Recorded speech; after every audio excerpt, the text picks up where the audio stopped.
Hi there, I'm Chef Celeste, and you're watching Cooking Up Louisiana Treasures, where we take you from farm to table and show you Louisiana's best locally grown products and food.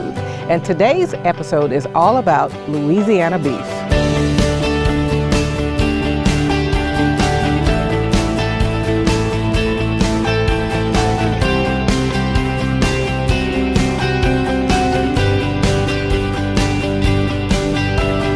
For today's journey, we're starting in North Louisiana in West Monroe, and we're going to meet some Louisiana cows at Kingsland Ranch. My name is Jay Yates. I'm the Director of Sales and Marketing for Kingsland Ranch in West Monroe, Louisiana. Kingsland Ranch is a 900-acre locally owned cattle ranch. We raise our beef all on property, we feed off on property, and we process down the road, so it's a very local operation. Like many ranches across Louisiana, Kingsland's Ranch produces quality, all-natural beef products for the local community. Being so closely connected to the neighbors drives their farming practices. We don't use any hormones or antibiotics in our production, and we're a self-sustained natural ranch. Louisiana farm life is a family affair, and that's true at Kingsland's Ranch. Jay works the family business with his brother David. It was established in 1973 by my stepfather, Terry King. We've been raising cattle on the ranch for about 30 years now, raising cattle all naturally for about 15. I've worked for the ranch now for the last 10 years. About the last 5 years we've been really distributing our beef and selling it all throughout North Louisiana. Jay deals with that distribution, and his brother David manages the ranch. We wean them about at 7 months of age, between 6 and 8 months, so about 7 months is average. And we put them out on pasture, but also give them a little bit of feed, get used to what we're feeding them.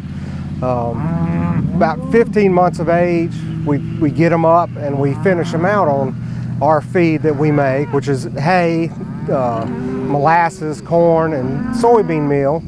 And we put them on that and we grow them out to 20 months of age, and they're about 1,400 pounds. Selling steaks is easy. Selling cows is hard. You know, for every 30 pounds of ribeye you get 300 pounds of hamburger meat that you have to sell too. And then you get skirt steak and your flank steak and your things that people just don't eat all the time. So it is a process learning how to sell a whole cow in a grocery store, but it's something we've gotten pretty good at. Kingsland's Ranch raises red Brangus, Hereford, and Angus cattle. Brangus cattle are either completely black or completely red. The variation in color from animal to animal is in direct relation to the mix of its genetic makeup. David influences this mix by controlling which bull he lets graze with the heifers. Right here we have Hereford and red Brangus cross, most of them. Then we have some black Angus or Brangus. There's some Brangus in here. We have a Hereford bull. I don't know if you can see. He's right there. And that'll give us even some more, and then we'll end up breeding those back to a red Brangus bull, and that'll give us our genetics. And I switch them around. Sometimes I'll take some of these out and put them with another bull, or I'll take the bull out and I'll just put another bull in with this group of cows. Beef animals need space, water, and grass. David spends his time taking care of that, maintaining fence lines and helping mothers birth their calves. We check them 2 to 3 times a day, depending on if I see one that is ready to have a calf. I'll come check on it at least 3 times a day. And then once they do have it, I'll put an ear tag in them, and it has the cow's number, their number, which like this one was born number 70, and then it has the mama's cow tag number on it and the bull's cow tag number. So I know when I get that calf up, I can, instead of trying to fight and find out who it belongs to, I can identify it and go back with its mom, or if I'm gonna keep it, then I'll just write it down that it's been weaned. Well, I like being, of course, outside. I started clearing land here when I was 12. So I've been doing it for almost 40 years now. So it's enjoyable being outside and being productive and building fence and seeing accomplish something every day. If it's working on a tractor, fixing it, that's accomplishment. Then we're with the animals. We've been doing this for about, probably 18 years with the beef side. We were registered cows before. So we've been working at it slowly and steady, not trying to get too far out, but I think we're ready to, really push so we can have enough animals to go at least statewide and, 5-year plan statewide. We've got a real following in North Louisiana, and it's just been going really well for us. Louisiana is blessed with great grass, great weather. We haven't experienced the droughts they've experienced in other parts of the country, so we really are raising really quality beef in Louisiana right now. So now you know about Kingsland Ranch and how they raise Louisiana beef. So let's get to the meat of it and show you how we cook it, and that's coming up next.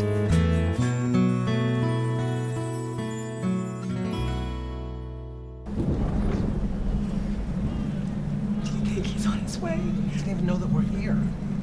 Is he okay? Please tell me he's okay. Laura, Okay, try to call him again. there's no signal.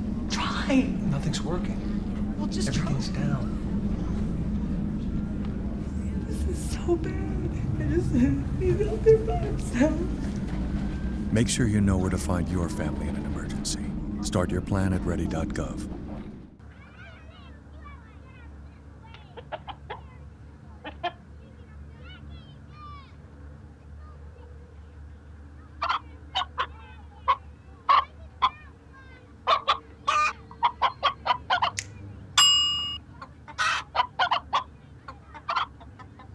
Separate raw meats from other foods by using different cutting boards. 3,000 Americans will die from food poisoning this year. Keep your family safer. Check your steps at foodsafety.gov.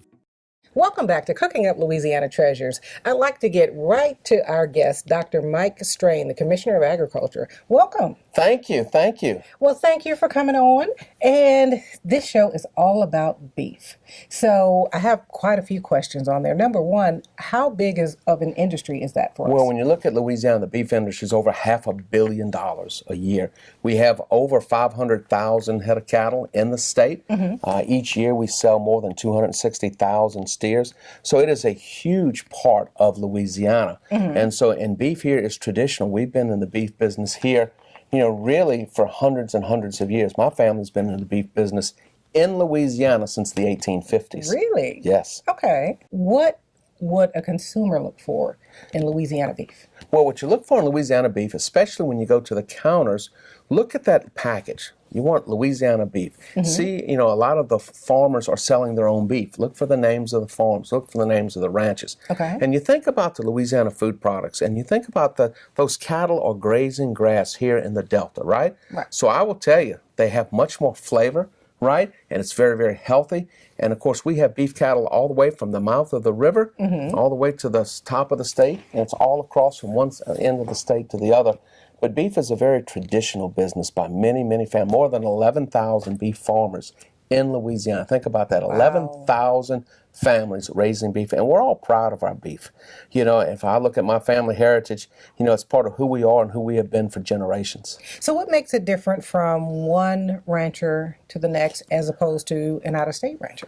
Well, when you talk about one rancher to the next, each rancher has the type of cattle they like to raise. Okay. And, those beef cows, they're like their children. They take such good care of them, and they're really involved in the genetics and in the breeding and the nutrition. And, for us, our cattle are, they're pets as well, but when we raise them, we're looking for a very specific type. And the type is different depending on what part of the state you're in. Okay. So cattle at the mouth of the river are different than cattle in the northern part of the state. Now, who knew? And you breed them for specific goals. If you look, for instance, I know you've been out to Kingsland Ranch. They are breeding for a specific beef animal. They want a certain amount of marbling. They want animals that live very well in that environment, that fit in that particular land, because the land is different across the state. Okay, well, that makes a lot of sense. Now, we hear a lot about 4-H. How does that tie into the beef industry? Tremendously. When you talk about your all-natural beef, your Louisiana all-natural beef, the forage they eat, that is definitely reflected into the quality and the taste of the beef. And so when you look how rich our soil is and all the vitamins, all the minerals, and especially those cattle that are raised, in different areas, it takes on a persona, that particular area. And so, you know, when you look at that pasture, remember, you're looking at that cow, but that cow is eating the grass, right? And that is what goes into the meat, goes into the flavor, and goes into the finished product. We are here at the beautiful Kingsland Ranch, and we are going to make some kebabs today. So, first off, we have our nice cut of meat, and then what we're going to do from there, I cut it into nice chunks. So with this, it's all cut evenly. Then we have red bell peppers. I have white onions, and I'm going to take my skewer, and I'm going to put a bit of red down first. So with that, take my chunk of meat, put that on here. I want a little bit of the white onion going on, and kind of smash it down just a little bit, just to give it some depth. A little bit of green, and you just want to build your colors, and that way it's nice and pretty when you put it on the grill as well as when you pull it off the grill. So I'm going to put some red on here. I'm going to put one more piece of onion on top. Take a look at that. All the way around. Look at that. Nice and pretty. Ready to go on the grill. So we're going to do one more just to show you how easy it is.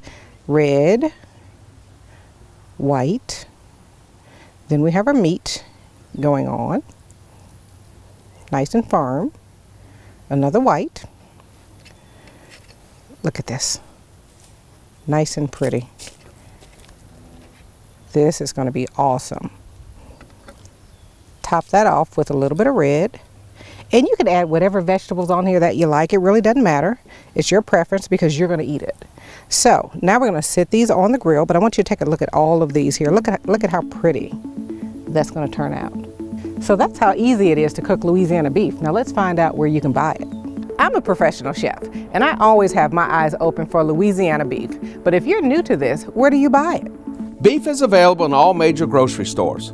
But how do you know if what you're buying is the all-natural Louisiana beef we're looking for?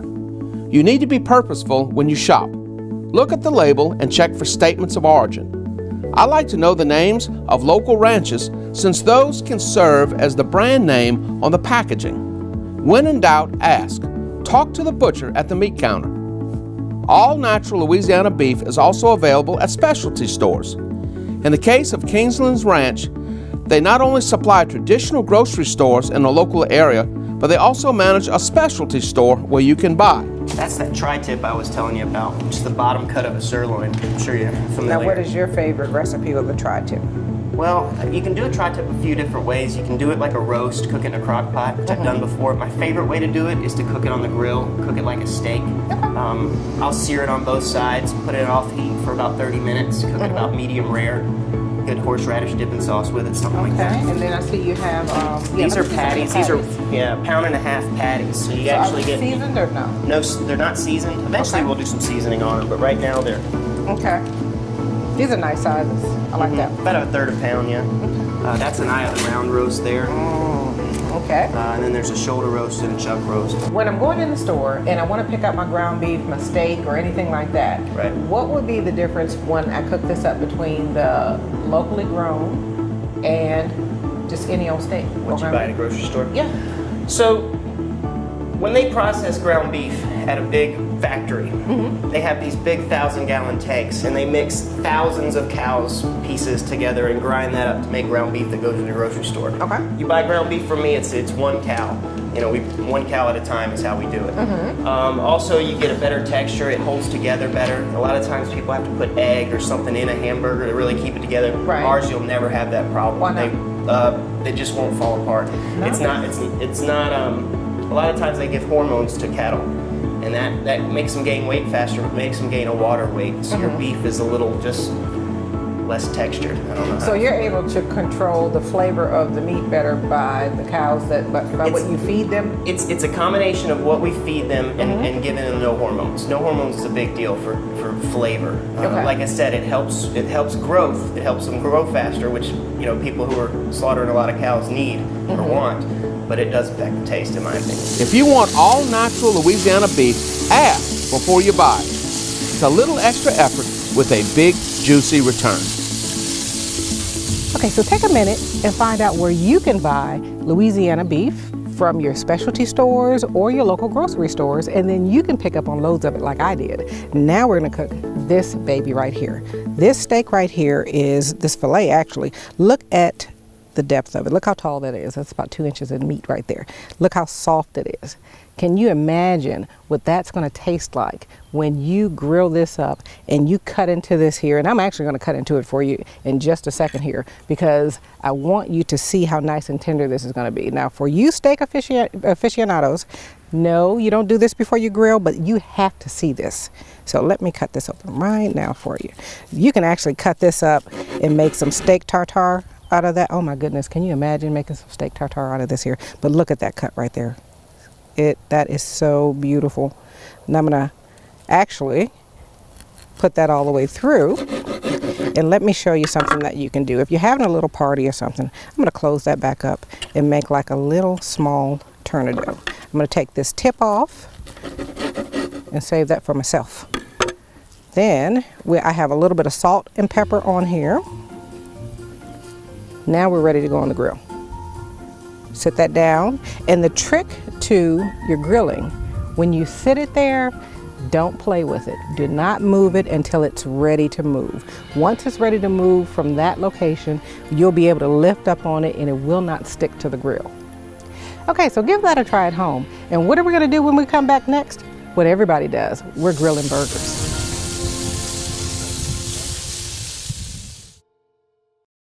There are 16 million children struggling with hunger in America. That's 1 in 5 daughters, sons, neighbors, and classmates who don't know where their next meal is coming from. Yet billions of pounds of good food go to waste every year. It's time we do something about it. Feeding America is a nationwide network of food banks that helps provide meals to millions of kids and families in need. Visit feedingamerica.org to help them feed even more. Together, we can solve hunger. Together, we're feeding America. You sure you don't want some? It's chamomile. Listen, you are extremely terrifying. Just the scariest undead subhuman thing on TV, and I really mean that. But I am worried that you could give my kids nightmares if they see you, so I'm gonna have to block you. So that's it. Oh, and tell the zombies they're blocked too. All right, folks, we are grilling burgers. Welcome back to this edition of Cooking Up Louisiana Treasures. So, how do you grill a burger? What's the best burger that you can make? Well, you have to start off with great ingredients, and that means you're using Louisiana raised beef. So, on your ground beef, and I have some on here right now so you can get started with that. So, you've already started off and you know where to go and pick up your beef. So, we're going to put a little bit of salt and pepper on here. I have my spice plate. You know I like my spice plates. And my pepper. I'm going to add a little bit of my garlic Italian seasoning, because you can play around with your burgers. That's where you can get creative with the flavors. The steaks, you just want it nice, simple. Salt, pepper, a little bit of garlic if you want that, and some oil. But I have the seasoning on here, and these patties are going to stay together. They're not overly high in fat content, so it's really nice beef. So I'm going to take my corn off, because we're going to start building everything together. The corn has been roasting throughout the show. You'll notice that I've had it on here at a nice pace. So look at that. Left some on the husk. It just looks pretty on your table. You can use your tongs if you can't stand the heat. Yes, it's hot. And look at that. And to top it off, because I like peaches, we have some peaches on here too. So while the burgers are cooking, I'm going to put this back down. You want to get all your accompaniments ready. So we've started with some, we have the buns ready. They're nice toasted buns. I'm going to set this here for you. Then we're just going to start to build it. So let me wipe my hands off real quick. The way I like to do my burger, this is my top bun. Get my bottom bun. I'm going to put a little bit of lettuce on here. And you can use whatever lettuce you like. I use farm fresh lettuce. Iceberg, to me, doesn't give enough nutritional value, so that's not my favorite. So, but look at, I mean, just look at that sitting there right there. That says, put a burger on me. So, a little bit of pepper on my tomato. You can use mayo, mustard, whatever you like. I like for the flavor of my food to come through, so I don't put any on there. So, let me take this, get one of my burgers off, put that right there. Look at that beauty right here, look at that. Turn that over. I'm gonna slice this open for you.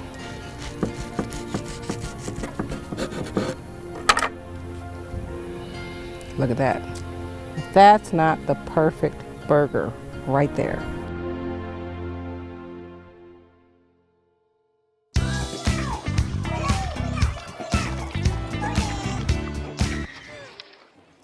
Looks like it's done.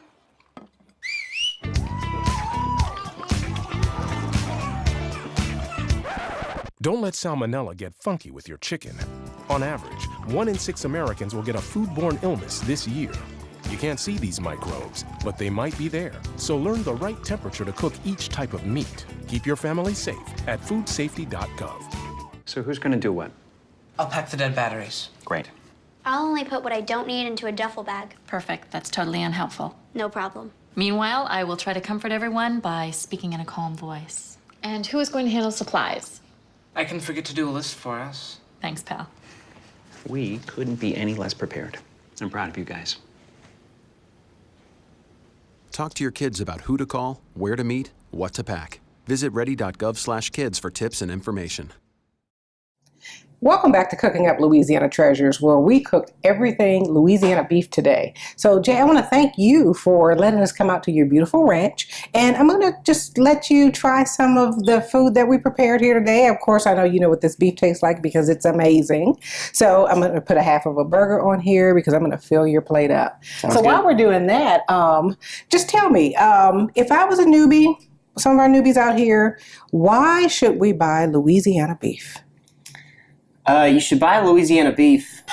Wow, that's distracting. You should buy Louisiana beef because it's locally raised and you're supporting the state. You're supporting farmers and ranchers in your state, and any funds or money we can keep in the state is always good for the state of Louisiana. That is so true. And then with the flavor, it's just amazing. Is there, what's the difference in the flavor that we have here in Louisiana? Well, Louisiana, we grow great grass. We haven't had any droughts like they've experienced in other parts of the country, so you can really get a good flavorful meat pretty easily. And you know, in other parts of the country, they're wasting on a lot of water keeping beef sustained, and we don't have that problem here. Well, that is so true. So I'm going to put you a piece of corn on here also. If it It'll can be fit. nice. I'm not going to give you the, yes, yeah, we're going to make this fit. On your burger, I put some of my honey mustard on there. Get you a salad over there. Thank you. And I want to just watch you take a bite of that so you can tell us. I'm excited for somebody else to cook for me. I usually do all the cooking of this kind of stuff. Nothing wrong with that. I mean, just turn that around so we can take a look at the inside. That's Oh, perfect. that looks amazing. That, perfectly. folks, is Louisiana raised beef. It doesn't get any better than that. The fact is that when you go to a grocery store, there is a 1 in 50 shot that you're getting some Louisiana beef in there. Because that beef, once it's harvested and processed, comes back. It's a very fluid national chain. So you are helping farmers like me whenever you're buying beef at the grocery store. As long as you're eating beef, I'm pleased that you're eating beef. So I am Amelia Kent with Kent Farms. Together with my husband Russell, we own and operate our farm, which consists of multiple locations from Slaughter, Louisiana up to the state line just north of Clinton, Louisiana. Our farm consists of beef cattle and hay, and within the beef cattle, the majority of those cattle are mama cows, in which we keep the cows year-round every year, and the crop we get is in fact the calves that we wean off of those cows and sell. The calf crop here is pretty much our ideal cow. Now we really like our Brayford cows by all means, but we like their Angus daughters too. Hey girls, woo! Hey. We talk about having a direct marketing component and selling grass-fed beef, and a lot of Even friends, close friends of mine have taken that, oh, well, you're shifting your whole program. We're not shifting our whole farm. We're integrating in another segment because of resources we have available. In Louisiana, at least in our part of Louisiana, we have an 11.5-month growing season. Guess what that means? We're growing grass year-round. We recognize that there is a demand for grass-fed beef. I'm not saying grass-fed beef is any better or worse than grain-finished beef. It's personal preference. Nutritional studies show them compatible, with the only difference being in omega-6s. By nature, an F1 cow, which is what most of these cows are, or a crossbred cow, can be generally moves a little bit faster and can be a little bit hotter tempered than some other cattle. But what we find is, for the most part, our cows don't respond that way. Our farm is healthier because of diversification. We have a calving season, which means we're selling our calves all at once. But that means we only have one paycheck a year coming off of that calf crop. When we sell the replacement heifers, again, that's one paycheck a year. So our initial goal with the direct marketing was just to diversify our income sources. And yes, some added benefits is it's a great opportunity to talk to customers. I received 2 texts yesterday alone from customers who bought beef in the past 2 weeks saying how great our beef is and how much they love it, and thanking us for what we do. That's pretty special. And in the semi-load lot dynamic, we won't get that. We know we have customers eating our beef, but to figure out and pinpoint who that customer is would be pretty hard. The poodle is Screech. We joke around that he's the farm manager. Screech is a Katrina orphan. He's 14 years old, complete with cataracts and very little hearing, but he's the boss. As long as we have Screech supervision, we're good to go. I really, really like being able to connect with our customers, being able, from the farmer's shoes, the farmer hats, to answer questions a consumer has. Literally one of the texts yesterday, what are the breeds of your cows? What do you breed? My beef tastes so good, may I ask what it is? And I love that. Like I can talk cow talk all day long. So I absolutely, being able to engage with the customer and ask questions, even if they're the hard questions. Questions about antibiotics, questions about hormone usage. And really, a lot of those questions are founded in misperception. So a conversation clears those up really easily and usually pretty quickly. Thank you for watching this edition of Cooking Up Louisiana Treasures. We want to thank the Louisiana Beef Council and Kingsland Ranch for allowing us to come out and film. And we also want you to check us out at cookinguplouisianatreasures.com, where you can see this episode and previous episodes. So we'll see you next time.